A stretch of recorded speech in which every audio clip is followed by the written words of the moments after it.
Hello and welcome to Library Connection. I'm Mandy Cantrell, Youth Services Director at the B.B. Comer Library in Sylacauga, and I'm glad you've joined us today. The very first thing I want to do is give a shout out to TV 47 and Robert, especially our cameraman. We appreciate everything they do for the library, allowing us to showcase our events and to tell people about events or stories that relate to us, and that's what we're doing today. I'm very excited about this interview. I'm interviewing my daughter, Allison Cantrell. Allison's a student at Troy, and she's just returned from a great summer experience that relates directly to the kind of things we do. So thank you for being here, Allison. Oh, you're welcome. I know you had to get up early on your day off, but that's okay. First of all, tell us about yourself. My name is Allison, as she said, her daughter.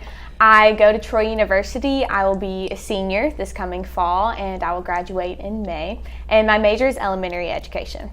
Great, great. And that relates to what you did during the summer. Allison did a program called Memphis Teacher Residency Camp. We're just going to talk about the camp first. Then when we get through that, we'll talk about MTR and exactly what all that involves. But MTR Camp was founded about 5 years ago to address what? Summer academic loss? Yeah, so the three things that MTR's whole goal is REP. So the first one, R, is to reduce the regression rate, the learning regression rate. So students, any students, over the summer lose a lot of what they learned during the school year. Right. And so this program is helping helping the students maintain their skills, which is what we do with our summer reading program. Yeah, so they don't lose a lot of what they learned during the school year. They can maintain it or improve. The E is to expose college students, so all of the people who did the camp, all of the different interns, we were all college students, to an urban environment because not everybody was exposed to that. Right. And the P is to promote a love for learning for the interns and also for the students. You know, I had a lot of chants and things like that always promoted learning. That was so much fun. All right. You were there for 6 weeks, I believe. The first week was training. What did that involve?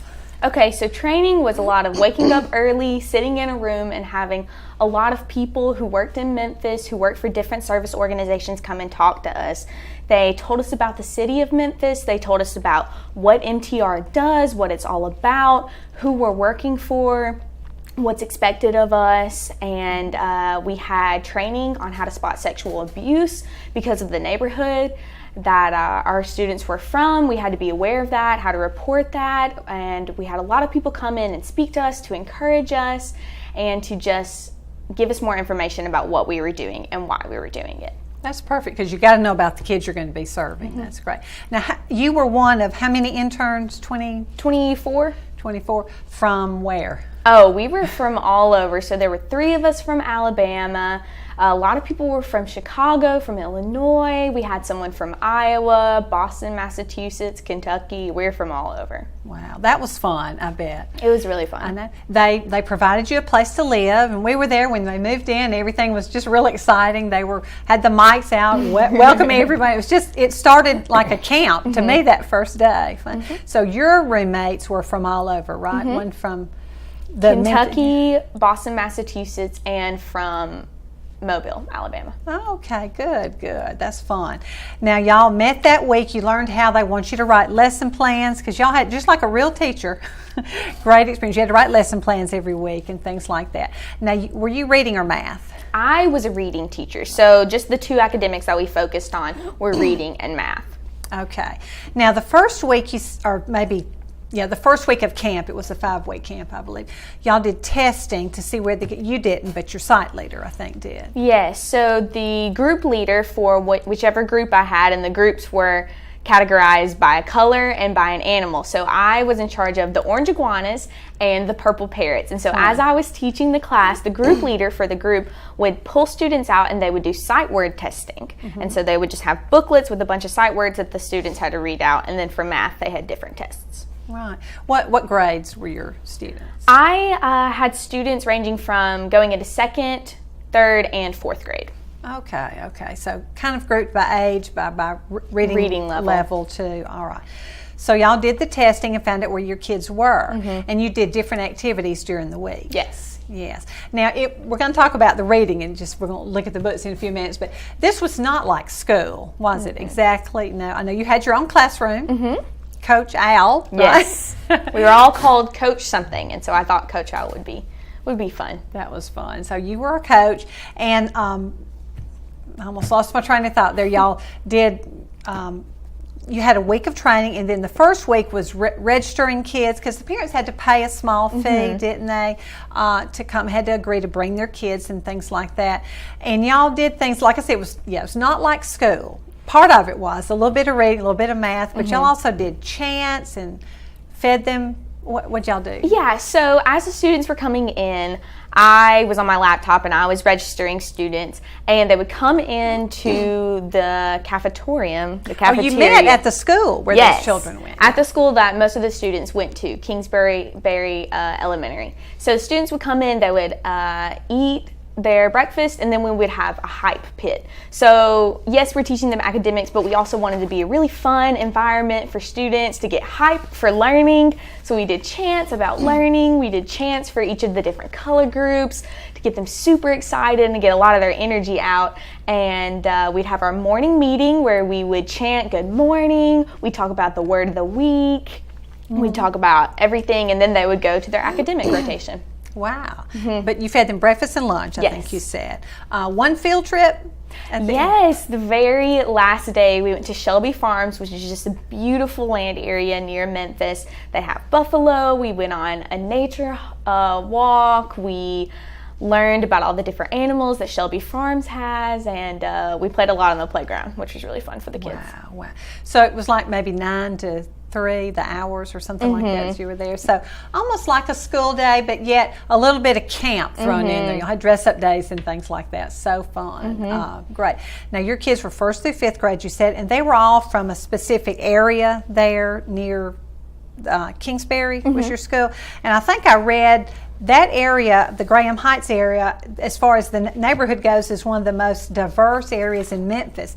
The neighborhood has 40% Hispanic, 35% white, and 25% black. So you had a very diverse group. Yes, that's true. Kids came in there. Most of my students were Hispanic, and so they were bilingual. They spoke Spanish as well as English, and yeah, most of them were Hispanic. Wow, so you learned a little bit of Spanish while you were there. there. Un poco. Un poco must mean just a little bit. Just a little. But that's great. Listen, we're going to pause for a commercial break, and we'll come right back and talk a little bit more with Allison. Hi, it's Shawnee McNeil at South First Bank. This is a great time for you to buy or build a new home, or maybe refinance your present mortgage. Our rates are the lowest they've been in years, and that means saving you money. We've been helping our customers become homeowners in this area for nearly 70 years, and we can make our approvals right here in the office, and that means saving you time. We're located here in downtown Sylacauga. Come in and find South First, a better way to bank. Member FDIC, an equal housing lender. Marble City Pharmacy in Sylacauga is your destination for the highest quality health care. Our knowledgeable pharmacists are always available for questions about your medications or advice on taking over-the-counter products and supplements. Our friendly staff can assist you in choosing from our full lines of compression hose and medical equipment. And don't forget our gift department. We have a great selection of unique gifts for every occasion. Stop by and see us today. Marble City Pharmacy, here for life. Not getting a good night's sleep? Come into King's Mattress Outlet in Sylacauga and let us help you get that good night's sleep you deserve. We carry the best quality mattresses at the best prices from Restonic, King Cole, and Park Place. Eurotop Queen mattresses start at $199. Check out our Restonic Cabot Eurotop mattress with 1,000 individually pocketed coils, marvelous middle for back support, and comfort gel memory foam. King's Mattress Outlet in Sylacauga. Best quality at the best prices. Hello and welcome back to Library Connection. I'm very excited today to be interviewing my daughter, Allison Cantrell, about her experience at MTR camp over the summer. I was really excited, Allison, when you came back. I hesitated about having my own daughter on TV, but I was really excited to hear what y'all were doing about reducing summer reading loss, and which is what we do at the library during our summer reading program. Not exactly what you do, but we do something different to promote reading. We encourage kids to come in, win prizes. We've just finished up a wonderful summer of programs and lots of books, hundreds and hundreds and thousands of books read over the summer. And our hope is that those children, as they've read over the summer, will have maintained those skills they had for reading, just like you guys did. And y'all use several books. This is the part I was really excited about when we would talk over the summer and you'd say, well, the book of the week is The Day the Crayons Quit. And I was like, yay, that's one of my favorite books. So each week y'all kind of focused on a book that had like a word of the week and maybe a statement, a character trait. What was the first week? Okay, the first book was probably one of my favorites as well. So it is The Day the Crayons Quit. And so the word for this week was appreciation. And in the story, the crayons are writing Duncan, the owner of the crayons, a little boy, writing him letters saying, you don't use me enough, you use me too much. Yeah. They don't feel appreciated. So we taught the kids this word. We did skits in our morning meeting to show them what appreciating people meant, what not appreciating people looked like, and we just discussed appreciation. And so the statement that went with this was looking for the good in others. That's great. I'll take that book. And what about, that was the first week. Yes. What was the next week? The second week was The Empty Pot. So in this story, a little boy ends up telling the truth while all of the other kids with him lie so that they can become the emperor. And so he wins the competition because he told the truth. And so the word for this week was integrity. And so this was just telling the truth and trying our best. So we really tried to encourage our students the whole week to think of ways that they could encourage others, that they could try their best in classes and in their academics. And I actually had a little girl who, ever since we learned about integrity, she told me every time we were reading something, she would say, Coach Al, I'm just going to try my best. Oh. And it made me so happy because she remembered. Yes, yes. This is a great story. I'll briefly tell it. A king in China gives a seed to, he doesn't have any family to succeed the throne, and he's getting older, so he gives every child in China a seed. And they're to come back there to plant the seed, take care of it, grow a beautiful plant, bring it back to him in 1 year. Well, all these other kids are saying, oh, my plant is growing, but this little boy, Ping, I believe, he plants the seed and waters it, takes care of it, does nothing, repots it, does everything he can do. The seed never grows. So he goes to get in line with everyone else a year later, and he's the only one with an empty pot. And the king is looking at all the other kids with these beautiful flowers and kind of frowning. But when the little boy walks up with his pot, he said, I'm sorry, I did my best. And the king or the emperor said, the seed, I don't know what kind of seeds you other guys had, but I roasted the seeds so they were all no good. Yeah. So this little boy became the next emperor because he did his best. He told the king everything he did, or the emperor everything he did, and he got the true results. So it's a great story. I have to share that. The Empty Pot. Third week.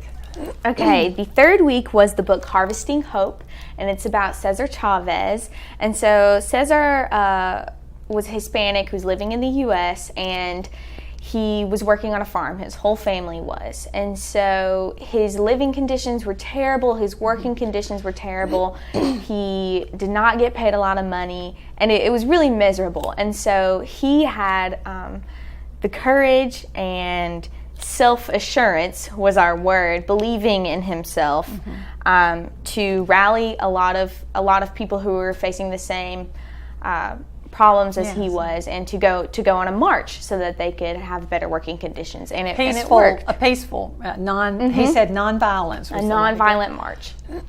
And he changed the things for farm workers. A lot of these people had terrible conditions and terrible pay, so he made a difference that lasted forever. Yeah. And it's not Caesar, right? Cesar. My students, yes, they corrected me. It's not Caesar, Coach Al, it's Cesar Chavez. Well, they know. Okay, this is 3 weeks. What was the fourth week? The fourth week was A Chair for My Mother, which I had actually read in one of my education classes. Oh, good, yeah. But the word was altruism, or being altruistic, which some of the interns didn't even know this word before we came, so we're really trying to push. It's not a common everyday word that you use. Basically for this, we just said to put others first. In this story, this little girl and her mom and her grandmother, they all lived together, and in a year before this, they had a fire in their house, and so they lost everything. And so now, a year later, they're trying to save up money working at this diner to pay for a chair for my mother, so her mom can sit and rest her tired feet from working all day. And so how it was putting others first was the neighbors. After the fire a year before, the neighbors had all given furniture or curtains or money so that they could replace some of the furniture and so that they could get this chair for her mother. I liked it too. They had a jar. I read the book. They had a jar, and the mother would put her tips in there, and the little girl had a little job she did for somebody, and she put her money in there. So she was giving her own money too, and finally got enough money to go get the perfect chair. All the chairs they had to sit in were the hardback chairs at the kitchen table, which they were blessed with. They were very blessed to have their neighbors help them, but that was neat that they all gave a little bit and went to pick out the perfect chair. It was really sweet. It's a real good story. Yes, I love that one. And the last one. Ooh, I love this book. So this book is called Amazing Grace, and it's about a little girl named Grace. And so in the story, Grace loves to act. She loves to play and act out stories. And at her school, they are going to be doing the play Peter Pan. And so a couple of students in her class say that Grace can't be Peter Pan because she's not a girl and because Peter Pan wasn't black. And so this is really good to teach my students to have courage, because she still ended up trying out for Peter Pan. She was not discouraged, and she tried out and she got the part, and she was an amazing Peter Pan. And so I encourage my students, it doesn't matter the color of your skin. You can do anything you want if you have courage. What I like too about this, and I reread these books last night to have fresh on my memory. They had to try out before their classmates, and their classmates voted her Peter Pan, so they were able to see over all of those things. And she did a wonderful job. Yeah. She practiced a lot and did her very best. There are several of these great stories. I love those. Now, you read the book on Monday, and then I know you did some of the same activities with the books, but what are some of the activities you did to promote the book, or the word of the week, or the character trait? So for Monday, I would read the book. Sometimes the kids wanted to read, which was really fun. We could do different accents and work on the inflection of our voices while we were reading, so that was really fun. I did BME charts, which is beginning, middle, and ending. I would write it on the board, and then my students would either draw a picture on a sticky note or write a sentence and place it on the board where it belonged, at the beginning, middle, and ending. So we worked on sequencing of events. We worked on character traits, how Grace, the little girl, showed that she had courage. And stuff like that. And we all made it relate to our word of the week. We did fun activities where they would run to one side of the room if they agreed with something, or run to the other side if they disagreed. So it was really interactive, and the students got to choose some of the activities, and so that was really fun. Fun. Just like a real teacher. I mean, you are going to be a real teacher, but this was great experience learning how to do all of that. And you had your own classroom and come up with your own ideas and let the kids vote too, I think. Yeah, and on Fridays we would journal. So I would give them a prompt. They would journal, how did I see someone appreciate someone? How did I show courage this week? How can I show courage on the last day? They wrote a letter to someone, either one of their friends or one of the coaches, telling good character traits about them and thanking them for being their friend this summer. Oh, wow, that's great. Well, we're going to pause for another commercial break, and we'll be right back. As the Youth Ambassador for Get Healthy Talladega County's After School Healthy Meal Initiative, I want to share with you that the City of Sylacauga, as a Champ City, is working closely with SAFE to expand access to after-school meals. Help me spread the word to families that there are healthy meals available to children 18 and under. Every meal matters, and it all starts with you.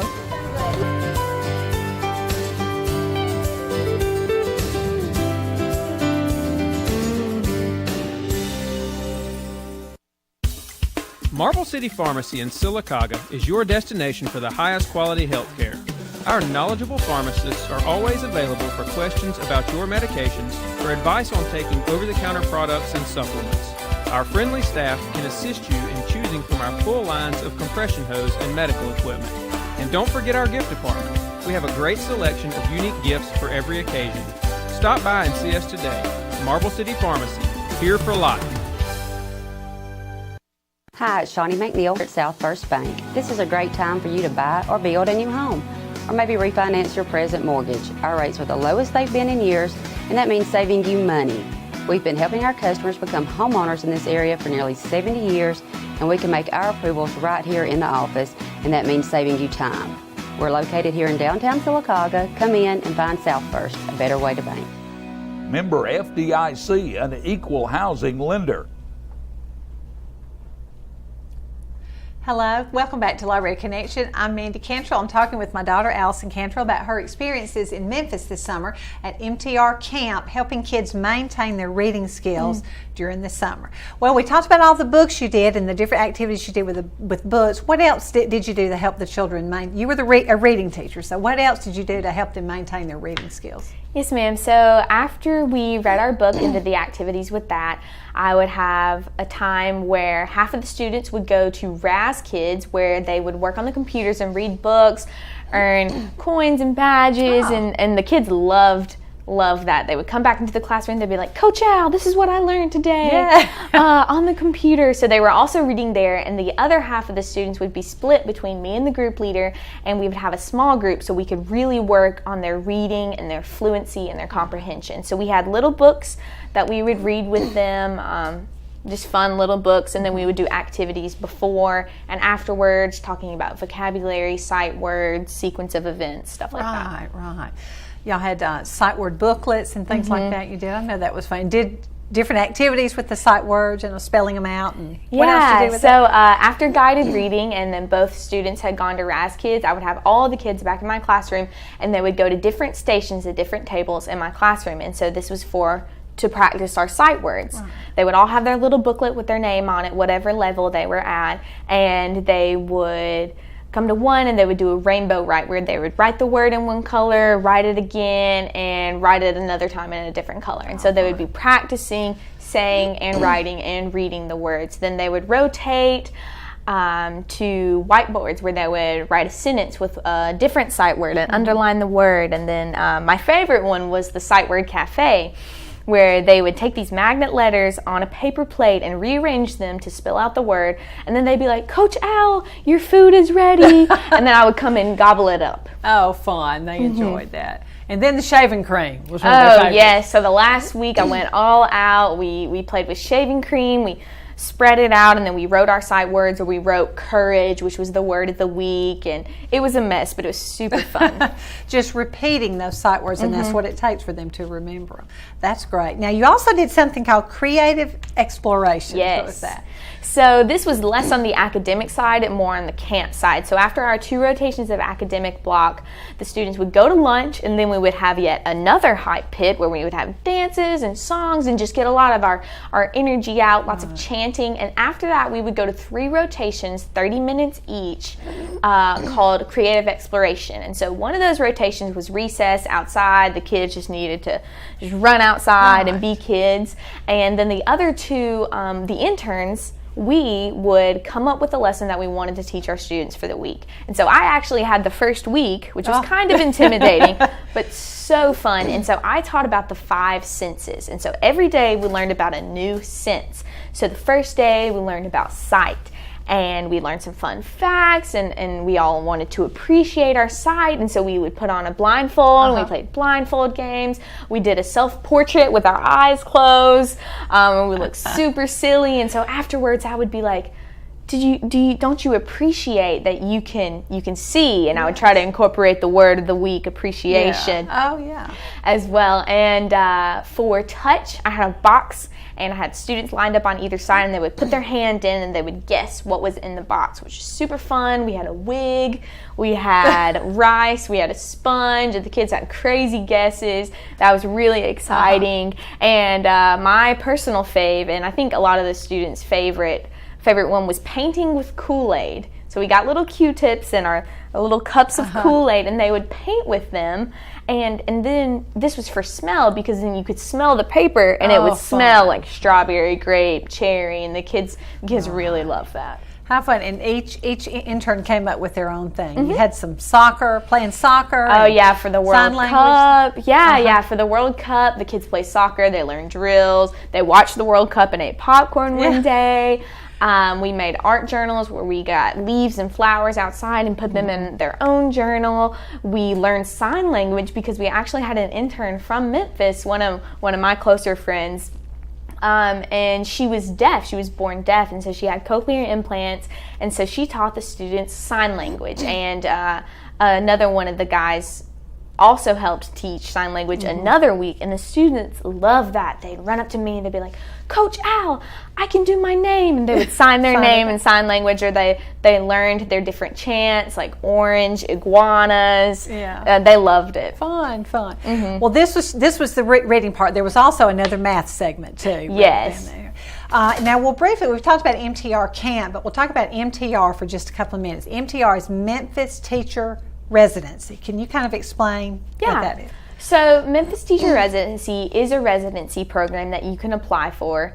And in this program, it is an accelerated master's program. And so you don't have to pay for the master's program, which is very nice. And you get a living stipend, and they pay for your housing, and they pay for your master's. In 11 months, you get your master's in urban education, because that is the whole focus of MTR, is urban education and good teachers in these schools to break the poverty cycle so that students have the opportunities as more fortunate kids are, so that we can have equal education in Memphis. And so after this program, if you go for 11 months and get your master's, you have to teach 3 years in the inner city schools in the different neighborhoods in Memphis. I love that the year you're getting your master's, you're also in the classroom with a mentor teacher, right? Yes. You're in the classroom maybe 4 days a week, and you're not, it's almost like student teaching for a whole year, but how wonderful to be under a good mentor teacher and learning how to do that for a whole year. Yeah, so I got a little bit of experience that this summer because I had kind of a mentor. Our site leaders had just graduated from the program, and they came in and observed me in the classroom. They wrote me notes, encouraging, love how comfortable you are with your students, but let's work on classroom management. And so we would have meetings, and so the camp is just like a mini version of the residency program, and you have a mentor teacher helping you and shaping your teaching. That's great. That is a great program. You can apply for it. Go to the MTR website. It was really easy to find for me, memphistr.org. Find out either about the camp, and the residency is when you've graduated from college. You do not have to have a degree in education. You don't. But it's great, and I know your experience was awesome. You said they provide you a place to live and food for several days, and you did some, we've got less than a minute, but you did some activities together. Yeah, so as a group we got to explore Memphis a little bit. We went to a play called Raisin. We went to church together one Sunday. We did a lot of fun activities in Memphis. Yeah. Well, I appreciate you being here today, getting up early on one of your last few days off before you head back to Troy. But I was really excited to hear about what you did, helping these children maintain their summer reading skills. And like I said, that's our relation to the library. And thank you so much, Allison, for being here, and hope to see you at the library. Thank you.